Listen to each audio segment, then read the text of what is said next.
بسم الله الرحمن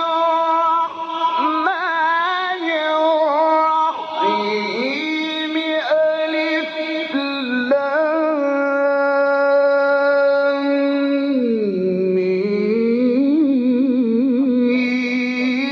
ذلك الكتاب لا ريب فيه هدى للمتقين.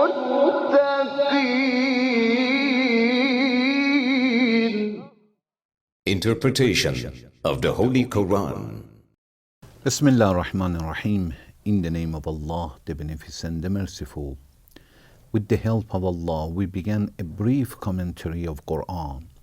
We got to chapter An-Nisa, the fourth chapter of Quran, which is revealed in Medina. It has 176 verses. Please listen to verse 43. يا أيها الذين آمنوا لا تقربوا الصلاة وأنتم سكارى حتى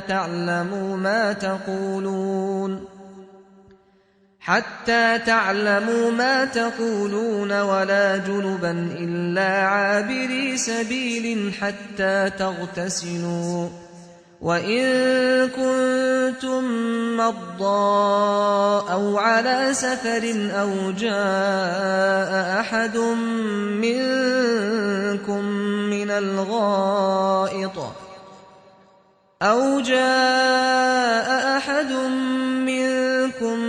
الغائط أو لامستم النساء فلم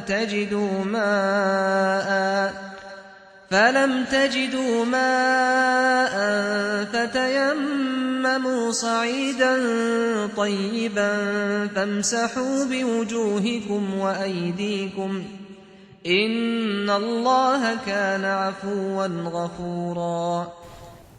O you who believe, do not go near prayer when you are intoxicated until you know what you say. ولا جنبا إلا عابري سبيل حتى تغتسلوا وإن كنتم مرضى أو على سفر أو جاء أحد منكم من الغائط أو لامستم النساء فلم تجدوا ماء فتيمموا صعيدا طيبا.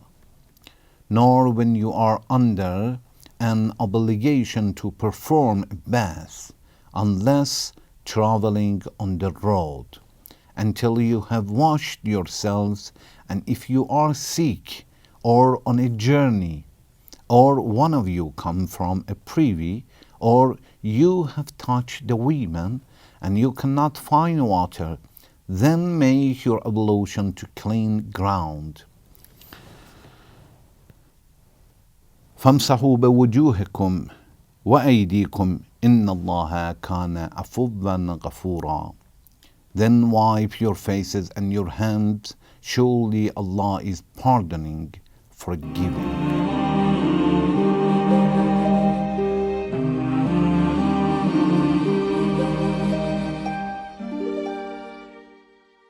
In previous section, we reached this point that Allah said when a person is not clean, is impure, it means the sperm has come out of his body, which is called junub.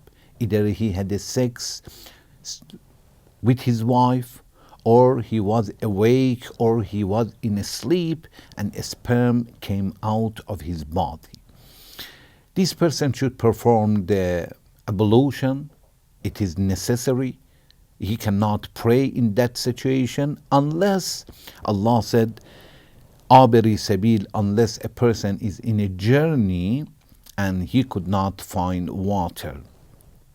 Hatta taqtasilu, until such a person will have ablution.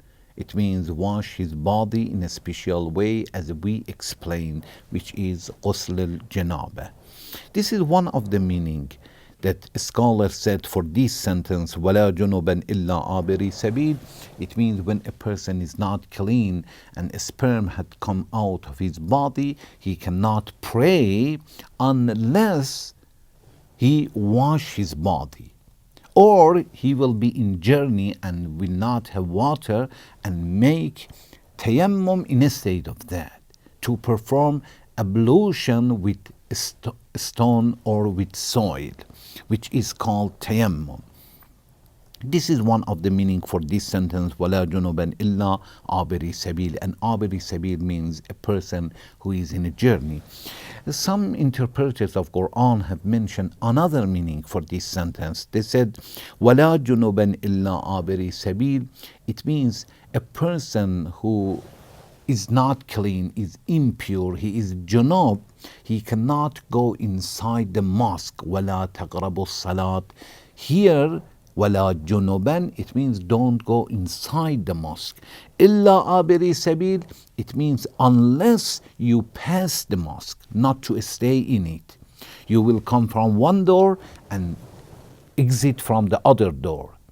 This is another meaning. So, according to this idea, Allah says when a person is junub, he cannot stay in the mosque unless he will come from one door and goes from the other door. This is another interpretation of this sentence.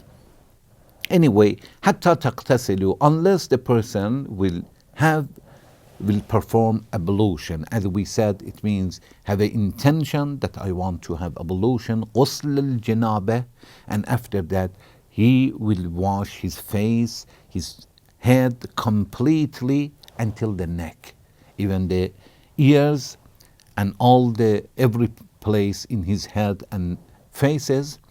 And after finishing the neck, then he will have intention that I'm going to wash the right part of my body from here to down to the finger. Of course, if the water comes to the left side, it doesn't matter, it's not wrong. Only my intention is to wash only the right side, and after that the left side, and it is غسل الجنابة. حتى تغتسلوا, it means until you perform ablution, and this is the ablution. We have two different types of ablution. One ghusl and one wuzu.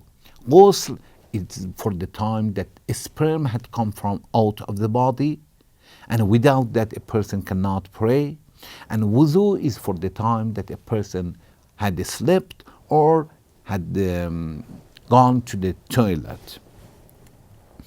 Then Allah says, وَإِن كُنْتُم مَرْضَى أَوْ عَلَى سَفَرٍ أَوْ جَاءَ أَحَدٌ مِّنكُم مِّنَ الْغَائِطِ.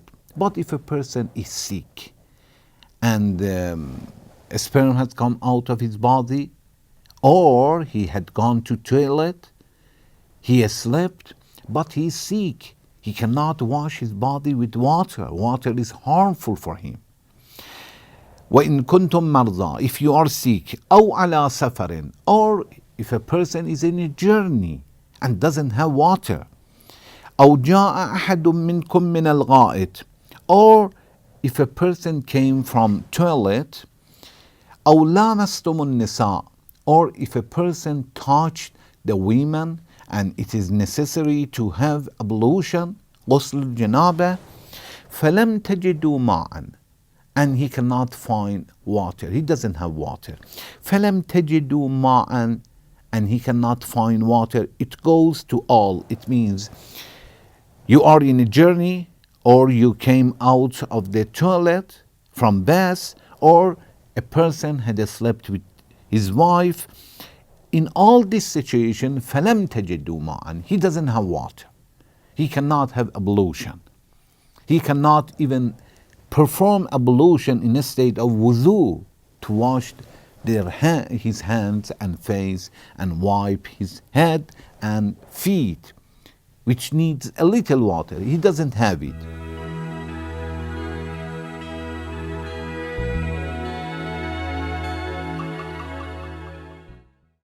Then Allah says, فَتَيَمَّمُوا صَعِيدًا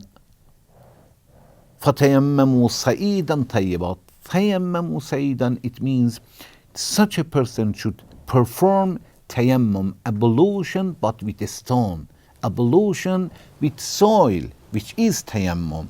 Sa'idan tayyiba, it means he should perform ablution, but with the stone which is very clean and is belongs to you or you have permission to use it. If there are some stones or some soils but does not belong to me, they are not tayyib, they are not clean. In the viewpoint of Islam, since it is not yours, you cannot touch it, and for you is not clean. So فَتَيَمَّمُوا صَعِيدًا طَيِّبًا, Sa'id means soil, tayyib means clean, and soil which is clean, it means nothing made it dirty first, and second, either belongs to you or you have permission to use it. فَتَيَمَّمُوا, have an ablution with sand, with stones or soil or sand. It goes to all of them. It means if you are sick, you should perform ablution with soil. Or you are in a journey, you have no water, or you came out of the toilet, you have no water, or a person slept with his wife, or a sperm came out of his body, doesn't have water. The second step is a tayammum, is performing ablution with soil or sand. So sometimes ablution is in a state of wudu, and ablution, to perform ablution with soil or a stone, sometimes is in a state of wudu and sometimes is in a state of ghusl. Then Allah says, فَامْسَحُوا بِوُجُوهَكُمْ, wipe. Okay, how we should make tayammum? We should strike our hand to the stones and wipe our forehead from the place that there is a hair until the eyebrow. We should wipe our hands, and after that, وَأَيْدِيكُمْ, with the palm, with the left hand, the palm, we should do it in such a way, the right one, and then with the right hand, with the palm on the left one. And this is the tayammum. بِوُجُوهِكُمْ وَأَيْدِيكُمْ إِنَّ اللَّهَ كَانَ عَفُوًّا غَفُورًا. And surely Allah is pardoning, forgiving. It means when you have no water, Allah allows you to go to second step, and Allah doesn't want to make it hard for you. Inshallah, there are a few points and messages that we can get from these verse. Inshallah, we are going to talk about it in next section. Thank you very much for watching. Wassalamu alaikum wa rahmatullahi wa barakatuh.